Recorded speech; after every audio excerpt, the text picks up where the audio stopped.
Je vais vous parler des bonnes pratiques ICRM pour être plus large que l'email, c'est-à-dire finalement vos programmes relationnels historiquement pilotés par l'email sur le digital et les enjeux sur le marketing mobile et marketing le mobile CRM. Un petit mot sur Relacia. Relacia existe depuis 7 ans. On est la première agence en France à maîtriser complètement la double expertise ICRM et mobile CRM. Et effectivement, notre ADN, c'est 100% CRM et mobile. Notre mission, c'est de vous accompagner, les marques en général, à avoir le bon message sur le bon écran, au bon moment, et surtout aussi au bon endroit. Alors quand on dit au bon endroit, c'est effectivement de noter sur le bon device, mais on peut parler de géolocalisation. Je sais que ça, y a des gens qui s'intéressent à ça et du retail. Et pour cela, et pour répondre à cette mission, les équipes de Relacia ont développé depuis 3 ans des solutions technologiques facilitantes afin d'avoir une véritable approche ICRM cross-device. Vous allez voir, je vais vous en donner plusieurs exemples. Alors, depuis 7 ans, on a accompagné plus d'une centaine de clients. On a un certain nombre de belles histoires à vous raconter. En 15 minutes, c'était compliqué de choisir lesquelles exactement. Mais pour la plupart de ces marques, on optimise finalement en premier lieu l'email. C'est souvent la première demande qui nous est faite. Donc, de les passer responsive. Je ne parlerai pas de cette partie-là ici, qui aujourd'hui est plutôt bien intégrée chez vous. Mais de vous montrer comment on peut rendre encore ces emails responsive plus smart et en règle générale finalement comment garantir un parcours optimal à vos mobinautes à partir de vos actions relationnelles au sein de votre activité. Le CRM et le mobile, c'est quoi? Faire un petit peu d'introduction. Finalement, le mobinaute, c'est comme ça que nous on va l'appeler chez Relacia. C'est un contact qu'on trouve rarement dans vos bases de données. Le critère n'existe pas, vous avez parfois du mal à l'identifier, et en tout cas certainement pas traité comme une cible spécifique, alors que c'est un contact stratégique. Ces quelques chiffres peuvent le démontrer, mais je sais que vous allez avoir des chiffres beaucoup plus détaillés juste après moi. Mais pour résumer, on a près de 6 Français sur 10 qui sont des mobinautes, ils y passent 2h30 et moi un peu plus sur leur smartphone. Il est dit qu'ils le consultent plus de 220 fois dans la journée. Alors, on parle d'addiction quelquefois. Et le trafic web, dans sens large, devient phénoménal. En tout cas, dépasse sur le device mobile désormais le device desktop. Et devient crucial. Il est stratégique dans votre stratégie relationnelle, dans votre programme ICRM, car il est au cœur, ce mobile, du processus d'achat. On sait par notre équipe Data Mining, qui travaille régulièrement en fait, sur l'analyse des performances des programmes ICRM de nos clients, que plus d'un quart des paniers sur mobile, ceux qui ont été commencés sur mobile, pas forcément terminés sur mobile, vont néanmoins se transformer en achat. Que le panier moyen sur le device mobile est désormais quasiment équivalent à celui d'un ordinateur fixe et qu'en règle générale, 70% des clients qui sont en phase de recherche d'un produit ou d'une solution vont faire une recherche mobile. D'ailleurs, on constate, le site web est souvent plus une approche prospect, c'est-à-dire qu'ils vont être à la recherche d'une information, ils vont questionner, se renseigner, étudier et finalement, souvent, transformer par un autre canal que le site mobile. Notre définition du mobile CRM, pourquoi est-ce qu'on parle de mobile CRM? Finalement, c'est l'ensemble des solutions et dispositifs qui vont vous permettre d'optimiser le dialogue avec vos clients sur les différents terminaux mobiles. À contrario de l'ordinateur fixe. Sauf que, dans la pratique, qu'est-ce qui se passe? Les terminaux mobiles, ils sont déjà multiples. Quand on parle de mobile, dans notre jargon, en fait, on entend souvent le smartphone, par différence à la tablette, et qui sont souvent agglomérés en termes d'audience entre les deux. Quand vous avez des mesures d'audience, on a aussi bien le mobile que la tablette la plupart du temps. Les objets connectés qui connaissent une forte croissance, mais qui sont encore minoritaires en fait, dans les usages de vos clients au quotidien. Et en moyenne, finalement, vos clients vont posséder 3 appareils connectés pour consommer les contenus que vous leur proposez sur le site digital. Donc avec notre jargon, on appellera le desktop finalement, l'appareil fixe qui leur permet de se connecter par opposition aux terminaux mobiles. Avant, dans vos bases de données, faire du CRM sur mobile, finalement, c'était le SMS. C'est toujours le SMS. C'est un des premiers canaux qui est utilisé en fait en termes de push, d'information et de promotion. Vous en recevez souvent. Aujourd'hui, c'est plus encore, puisque finalement, dans votre parcours et dans les leviers que vous pouvez activer, vous allez devoir tenir compte d'une consommation de contenu sur des sites qui sont désormais mobiles. Et effectivement, des applications mobiles qui sont les premières... Finalement, les applications mobiles restent le temps passé le plus important sur son smartphone. Et dans la différence entre les deux, le site mobile va être plus une approche, donc je l'ai dit, de recherche et de renseignement et d'information pour vos clients, alors que l'app mobile, finalement, va démontrer par son installation un engouement fort pour votre marque et vous allez y retrouver vos meilleurs clients. Quand on fait une analyse de segments finalement de la population qui a installé vos apps, c'est en général quand ils la gardent et qu'ils l'utilisent vos meilleurs clients en termes de valeur ajoutée, de panier moyen, de fidélité, etc. et de fréquence d'achat. Pour les contacter, finalement, il y a l'email responsive qui reste le canal le plus utilisé. Vos actualités, vos programmes, finalement, se déroulent essentiellement par email sur le digital. Vous organisez une segmentation, vous les travaillez par cycle de vie, par les critères sociodémo ou leur cycle d'achat. Vous avez effectivement, pour la plupart, mais on travaille encore avec beaucoup de marques sur ce sujet, commencé à intégrer que l'email responsive est obligatoire. Chose que chez Relacia, on fait déjà depuis 7 ans. L'ensemble de la production d'emails de nos équipes est exclusivement responsive. Et en autre canal très intéressant dans une approche relationnelle, vous allez avoir effectivement les push notifications dont parlait Jean-Philippe, canal que nous combinons avec grand plaisir pour l'ensemble de nos clients pour créer de la valeur ajoutée et un véritable programme intelligent. Alors, quelques leçons de séduction sur ces fameux mobinautes. C'est important de se rappeler ça et c'est ce que nos équipes finalement font au quotidien. Ils n'oublient jamais ces 3 règles d'or. La première, d'être rapide. Être rapide, c'est-à-dire techniquement de pouvoir leur donner accès à l'information qu'ils recherchent très vite. Idéalement, vous devez être efficace en moins de 3 secondes. La plupart des sites en France, c'est des stats qui viennent pas de chez nous, qui sont constatés, s'affichent en 10 secondes.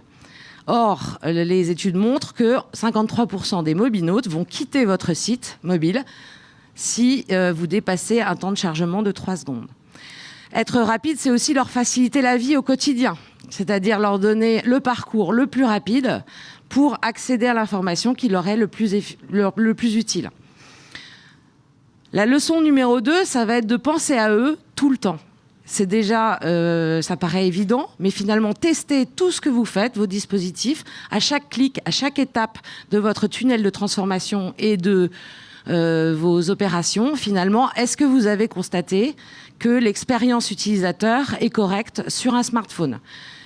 Ils ont vécu une mauvaise expérience sur un site ou une application de marque. 50% des mobinautes vont dire qu'ils sont moins enclins à acheter. Donc ça rejoint les stats que Frédéric nous donnait, en particulier sur les millennials, effectivement. Donc c'est important, à tout instant, dans l'ensemble de vos actions, de penser à eux, de tester vos opérations sur cette approche. La 3e leçon, c'est que finalement, c'est quand ils veulent et où ils veulent. Et quels que soient vos problèmes techniques, l'organisation de vos plateformes, votre sujet de site mobile pas compatible ou pas complet, ou etc., c'est pas leur problème. Eux, ils vont utiliser indifféremment l'ensemble des devices connectés à toute heure et à tout moment de la journée, y compris la nuit. Et le meilleur exemple, c'est sur l'email, effectivement, puisque plus de 55%, et sur certains de nos clients, c'est encore plus important que ça, les emails vont être ouverts depuis un device mobile. Mais également, peut-être dans la seconde qui suit, sur leur ordinateur fixe et le soir même, le réouvrir sur leur tablette pour vérifier l'information que vous leur avez donnée. Donc vous ne pouvez pas, finalement, passer au travers d'organiser l'ensemble de la scénarisation de l'expérience utilisateur pour tenir compte de tous les scénarios. Alors, c'est pour ça qu'on a créé ces fameuses solutions qui vont vous faciliter la vie. vous dédouaner de vos problèmes techniques, de ne pas être obligé finalement de chambouler votre organisation et votre parcours. Et je vais vous raconter quelques belles histoires dans lesquelles on les met en œuvre. Et il fallait que je choisisse. Donc j'ai choisi les 3 moments de vie qui sont les plus demandés par nos clients sur les enjeux mobiles. Finalement, le fait de faire installer son app à ses clients, donc équiper les clients de la marque avec l'application mobile. Le fait de les engager dans cette app mobile, donc d'entretenir cette relation à travers l'app, et puis plus généralement de développer la valeur business du CA sur tous les leviers mobiles, donc là pas seulement app, l'ensemble des actions qu'on peut mener. On parlait d'email, donc email responsive évidemment, c'est un prérequis, on va dire. Sachez au passage d'ailleurs que responsive ne veut pas dire que se resizer, s'adapter à un écran, mais peut également être travaillé pour déclencher certains blocs de contenu à vos mobinautes et ou en cacher quand ils ne sont pas pertinents. Donc essayez de travailler finalement le contenu de vos emails aussi pour penser à ce qui est intéressant en mobilité et ce qui ne l'est pas. Le meilleur exemple pour ça, c'est par exemple si vous avez un réseau physique, eh bien, est-ce qu'il n'est pas intéressant de leur proposer d'aller à la boutique la plus proche plutôt que d'aller sur le site e-commerce lorsque vous avez une actualité? Parfois, ça peut être pertinent. Et pour les rendre encore plus intelligents, finalement, parfois, vous avez des contraintes techniques, vous avez des programmes relationnels, vous avez des équipes qui créent du contenu, une ligne éditoriale, vous avez un certain nombre d'emails qui partent dans l'année et il est compliqué de créer un segment mobile-note, comme je vous l'ai indiqué. Et donc, comment faire pour soutenir ces objectifs mobiles sans perturber par ailleurs, finalement, le plan éditorial que vous avez déjà prévu et les programmes que vous avez déjà mis en place? Eh bien, nous, on a créé une solution qui s'appelle Pixmail, qui est un tag que vous insérez dans vos templates sans jamais y toucher. Vous ne changez pas le contenu, vous ne changez pas le format, vous ne perturbez pas vos équipes et vos chargés de campagne. Vous mettez le tag et à distance, grâce à la plateforme, vous pouvez animer et changer des bannières qui vont s'adresser uniquement à vos mobinautes, c'est-à-dire à vos ouvreurs sur mobile. Pour l'objectif, par exemple, d'installer l'app, c'est un segment extrêmement qualitatif et près de 75% des downloads qui ont été générés par cette technologie vont être parmi les segments des loyal users de la marque, c'est-à-dire les clients les plus VIP en termes de valeur, de panier d'achat, etc. La Redoute aujourd'hui a systématisé l'intégration de Pixmail dans tous ses emails et donc anime régulièrement en fonction de l'actualité. Et vous voyez, on peut différencier et gérer des accroches différentes entre Google Play ou App Store. Si jamais c'est un enjeu, c'est finalement de s'adresser différemment à des mobinautes qui ont l'appli Android et des mobinautes qui ont l'appli iOS. Et puis, je peux continuer sur le format tablette ou le format smartphone. Finalement, vous pouvez réellement gérer à distance sans perturber votre prod des enjeux qui sont spécifiques à chaque device. On peut aller encore plus loin et un exemple ici, mais Peugeot tout à l'heure vous racontera peut-être plus ce qu'on fait en général puisqu'on travaille déjà depuis plus de 4 ans avec eux sur le programme d'animation de My Peugeot. L'enjeu d'installer et d'équiper les clients Peugeot avec l'appli Peugeot, My Peugeot, est très important puisqu'il permet finalement de détecter la relation, de suivre finalement le cycle de vie du véhicule et d'avoir des informations très qualifiantes pour le CRM. Donc on mène des actions et des dispositifs 360 toute l'année, régulièrement, sous forme d'invitations, de jeux, etc. Et effectivement, on ne peut pas s'adresser spécifiquement aux porteurs de smartphones par rapport aux autres dans l'ensemble du plan d'animation. Alors parfois, on peut faire une petite campagne un peu plus push, mais voilà. Et donc, on va au passage, au courant de l'année, envoyer plus de 6 millions d'emails responsives, évidemment, et insérer notre tag Pixmail. Mais en allant plus loin, on va insérer également des clics intelligents. C'est-à-dire, Link Dispatcher est une technologie qui vous permet de créer des scénarios sur ce qui va se passer derrière le clic dans vos emails. Globalement, la même chose que ce que je viens de vous raconter sur le fait d'afficher une bannière, mais derrière le clic, d'envoyer sur un contenu différencié en fonction que la personne soit sur un desktop, sur un mobile ou sur un mobile non éligible si jamais, par exemple, vous n'avez pas l'app Windows Phone développée. Donc, qu'est-ce que vous faites dans ce cas-là? Et également de pouvoir gérer, si c'est iOS, Android, tablette, etc., en termes d'équipement. Ceci permet finalement de mener des opérations régulières sans se préoccuper de savoir ce qui va se passer derrière et d'être sûr que dans tous les cas, derrière le clic, l'expérience de l'utilisateur va être parfaite. par rapport à vos objectifs mobiles. À noter qu'on gère énormément également le côté deep link, c'est-à-dire le fait de pouvoir faire ouvrir les apps lorsqu'elles sont déjà installées, ou d'envoyer directement sur le bon store, si vous êtes sur un smartphone Android par exemple, de ne pas vous embêter à choisir entre Android et iOS pour aller dans le store télécharger l'app. Et Link Dispatcher va plus loin, puisque dans la scénarisation, finalement, avec vos mobinotes, on peut créer des scénarios de plus en plus complexes, c'est-à-dire effectivement de choisir d'envoyer sur la bonne fiche de store en fonction de votre type de device, mais pourquoi pas de donner rendez-vous à vos mobinotes avec un événement qui va s'ajouter au calendrier natif du téléphone et faire en sorte que votre téléphone, d'un point de vue natif, va relancer votre client sur un événement de type vente privée, tel jour, etc. et de l'ajouter directement dans le calendrier en un clic.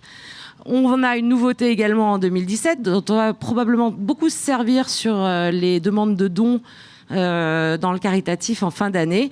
C'est le fait de pouvoir envoyer directement en un clic un message, de configurer le message tout près dans l'application message du téléphone pour que le client n'ait plus qu'à forwarder à ses amis sans se préoccuper le message promotionnel qu'on lui a préparé.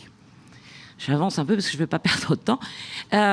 Enfin, d'ailleurs, c'est Google qui nous a fixé quelques restrictions. On avait vu émerger des pop-up dans tous les sens et des app banners dans tous les sens sur les sites pour faire installer les applications. Ça devenait extrêmement peu qualitatif. Et nous, on a développé une technologie qui ressemble beaucoup à Pixmail, mais que cette fois pour utiliser sur vos sites. Vous posez ce tag sur vos sites et vous pouvez convertir simplement avec différents formats qui sont bien qualitatifs. Là, vous avez un format expand, c'est-à-dire une bannière qui ne prend pas énormément de place sur votre site, qui ne s'affiche uniquement que sur une audience mobile. Et lorsque vous tapez dessus, vous avez effectivement une présentation plus qualitative de votre app et des avantages de l'installer. Vous pouvez aller le tester sur Carrefour Drive, qui l'a installé en permanence. Et pour eux, c'est le premier levier d'acquisition des nouveaux porteurs d'applications. En termes qualitatifs, je ne vous dis pas le chiffre d'affaires qu'ils font derrière sur ces downloads-là, mais également en termes de coûts, évidemment. Et puis, toujours dans cette logique de dire en un clic, il faut faciliter la vie, il faut aller plus vite, on a développé Click to Store. Click to Store permet d'envoyer des emails avec des offres promotionnelles. Ici, une opération qui a été menée pour Azzaro en opération Drive to Store pour le réseau Nocibé.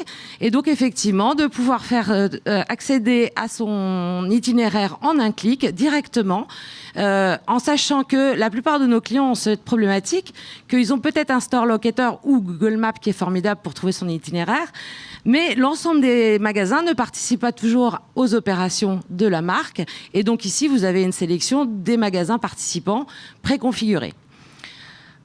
Pour ceux qui ont des enjeux de retail, sachez que dans les programmes relationnels et dans l'email, voici un exemple sympathique de comment travailler un programme spécifiquement pour vos visiteurs physiques qui sont mobinotes et qui consultent leur téléphone. Ici, un programme qui est mis derrière la connexion Wi-Fi gratuit chez Unibail dans les centres commerciaux. Donc là, vous êtes à la Toison d'Or, effectivement, et qui se voit proposer de recevoir plus d'informations sur le programme de fidélité, les actualités du centre, et également de télécharger l'appli, bien sûr, en un clic avec Link Dispatcher. Et donc, 54% des gens qui reçoivent cet email derrière leur utilisation de Wi-Fi sont intéressés et disent « je m'inscris au programme de fidélité ». Donc, une super manière d'engager finalement ces visiteurs de points de vente. Enfin, les formats Smart Bannier plus Link Dispatcher sont des formidables outils qui peuvent s'intégrer même au cœur de vos apps mobiles, c'est-à-dire qui vous donnent aujourd'hui des moyens de rajouter des briques marketing et d'animation au sein de vos apps natives quand votre roadmap mobile ne vous permet pas finalement de la modifier et de la changer. C'est ce qu'on a fait avec Peugeot pour de nombreuses occasions. C'est finalement d'insérer les animations qui sont prévues également dans l'app native de la marque sans être obligé de la republier. Et pour ça, un exemple ici sur Showroom Privé, qui a gagné en 4 jours 5% de nouveaux acheteurs sur le mois avec une petite mécanique toute simple, et dont le programme a été diffusé, combiné, finalement promu par de l'email, du push et le add to calendar. Donc voilà pour un exemple d'opération extrêmement facile qui s'est mis en place en 3 jours, en 3 semaines, ça va mal, mais qui a duré 4 jours, et qui a combiné l'ensemble des solutions que je vous ai montrées. Puis vous pouvez aller plus loin. En gros, mon conseil, essayez de travailler sur des formats qui utilisent les fonctionnatifs du téléphone, donner du fun, donner de l'expérience. Ici, une bannière qui joue sur l'oscilloscope et qui vous permet de découvrir des offres en basculant votre mobile. Donc c'est un format qui a extrêmement plu aux abonnés d'Air France. Je crois qu'il y a des gens d'Air France dans la place, et qui en général, sur l'ensemble des dispositifs qu'on crée de ce type-là, gagne 6 points de taux de clic supplémentaires parce qu'on est vraiment smartphone dans la manière de présenter les choses. Et ces mêmes smart banners, insérez-les au bon moment. Vous avez des enjeux de les collecter pour les rendre opt-in ou push. Mettez-les à cet endroit-là et utilisez tout ce que je viens de vous dire. Et également collecter des avis et des notes de vos utilisateurs pour les fidéliser.